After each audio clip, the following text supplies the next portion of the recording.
রাধে রাধে। ওম নমো ভগবতে বাসুদেবায়। গুরু কৃপাহি কেবলম। শ্রী শ্রী গুরুদেবের আশীর্বাদ নিয়ে শ্রী শ্রী রাধারানী শ্রীচরণের কৃপায় আজ শ্রীমদ্ ভগবত গীতা সাধক সঞ্জীবনী পূজ্য শ্রী স্বামী রাম সুখদাসজির লেখা অধ্যায় 3-এর 22 নম্বর শ্লোকটি পড়ে শোনাচ্ছি। জয় রাধা বল্লভ, শ্রীহরিবংশ। ভগবান এবার পরবর্তী শ্লোকে তার নিজের উদাহরণ দিয়ে লোক সংগ্রহের ব্যাপারটিকে দৃঢ় করেছেন। ন মে পার্থাস্তি কর্তব্যং ত্রিষু লোকেষু কিঞ্চন নানা ব্যাপ্তম ব্যাপ্তবং বর্ত এবচ কর্মণি। অর্থাৎ, হে পার্থ, ত্রিলোকে আমার কোনো কর্তব্য নেই এবং প্রাপ্ত করার যোগ্য কোনো বস্তুই অপ্রাপ্ত নেই, তবুও আমি কর্তব্য কর্মে ব্যাপৃত রয়েছি।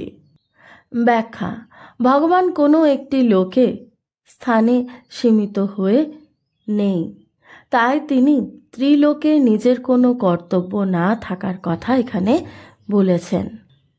ত্রিলোকে ভগবানের কোনো কর্তব্য নেই, কারণ তার কিছু পাওয়ার নেই। কিছু পাওয়ার আশাতেই সকলে মানুষ, পশু, পক্ষী কর্ম করে থাকে। ওপরের পদটিতে বিশেষভাবে এই কথাটি বলেছেন যে কিছু করার বা পাওয়ার বাকি না থাকলেও তিনি কর্ম করে চলছেন। নিজের জন্য কোনো কর্তব্য না থাকলেও ভগবান অপরের হিতার্থে অবতার রূপ গ্রহণ করেন এবং সাধুজনের উদ্ধার, পাপেদের বিনাশ এবং ধর্ম সংস্থাপনের জন্য কর্ম করে থাকেন। অবতার হওয়া ছাড়াও ভগবানের এই জগৎ রচনাও জীব মাত্রেই উদ্ধারের জন্য হয়ে থাকে। পুণ্য কর্মের ফল ভোগের জন্য স্বর্গবাস এবং পাপ কর্মের জন্য নরকবাস ও 84 লক্ষ জন্ম হয়ে থাকে। পুণ্য ও পাপ দুইয়ের ঊর্ধ্বে উঠে নিজ কল্যাণের জন্যই মানুষ জন্ম হয়ে থাকে। এটি তখন সম্ভব হয় যখন মানুষ নিজের জন্য কিছু না করে। তার সমস্ত কর্ম অর্থাৎ স্থূল শরীর দ্বারা হওয়া ক্রিয়া, সূক্ষ্ম শরীর দ্বারা চিন্তা, কারণ শরীর দ্বারা হওয়া স্থিরতা, সে শুধু অন্যের হিতার্থে করে, নিজের জন্য নয়। কারণ যার দ্বারা এই কর্মগুলি করা হয় সেই স্থূল সূক্ষ্ম কারণ 3 শরীরই জগতের, নিজের নয়।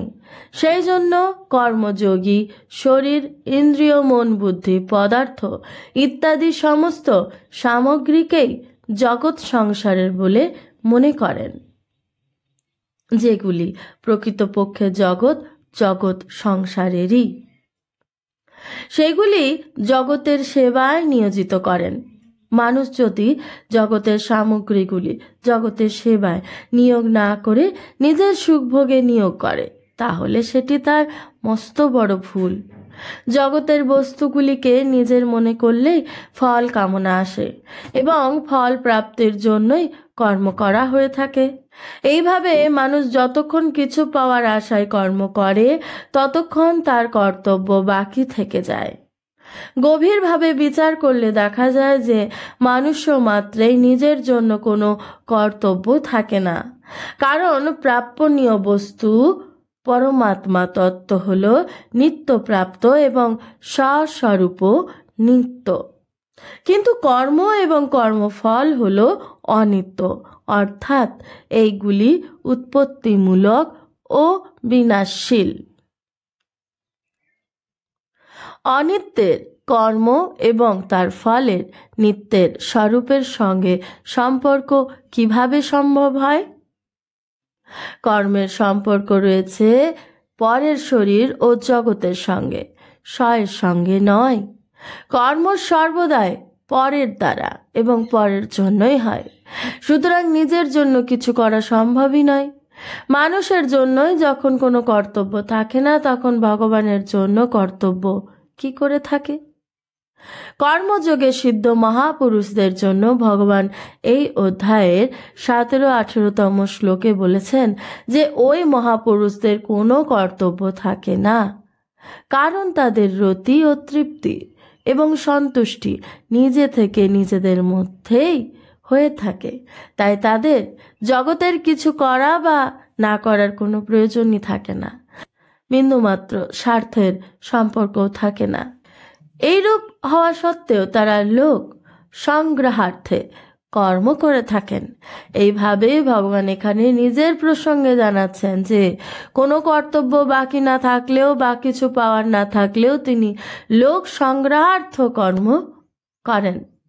এবং এর তাৎপর্য হলো যে তত্ত্বজ্ঞ মহাপুরুষের ভগবানের সঙ্গে ঐক্য ঘটে মর্ম সাধর্মম্য মাগতা, অর্থাৎ ভগবান যেমন ত্রিলোকের শ্রেষ্ঠ পুরুষ, জগতে তত্ত্বজ্ঞ ব্যক্তিও সেই রূপী আদর্শ পুরুষ।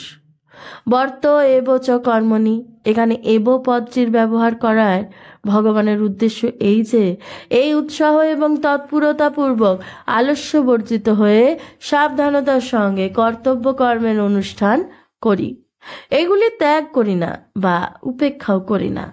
যেমন রেলের ইঞ্জিন চলা শুরু করলে তার সঙ্গে সংযুক্ত কামরাগুলিও চলতে থাকে, তেমনি ভগবান এবং সন্ত মহাত্মাগণ যাদের কিছু করার বা পাবার আকাঙ্ক্ষা থাকে না, ইঞ্জিনের ন্যায় কর্তব্য কর্ম করেন, যাতে অন্যান্য ব্যক্তিগণ তাদের অনুসরণ করতে পারে।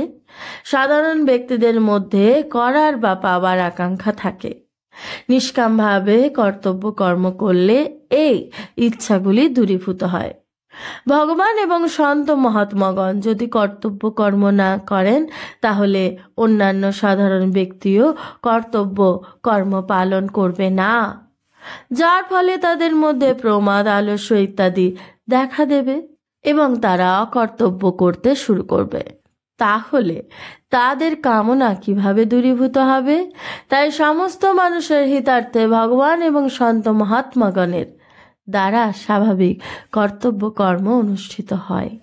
ভগবান সর্বদা কর্তব্য পরায়ণ থাকেন, কখনো তিনি কর্তব্যচ্যুত হন না। সুতরাং ভগবত পরায়ণ সাধকেরও কখনো কর্তব্যচ্যুত হওয়া উচিত নয়। কর্তব্যচ্যুত হলেই তিনি ভগবত তত্ত্ব অনুভব থেকে বঞ্চিত হন।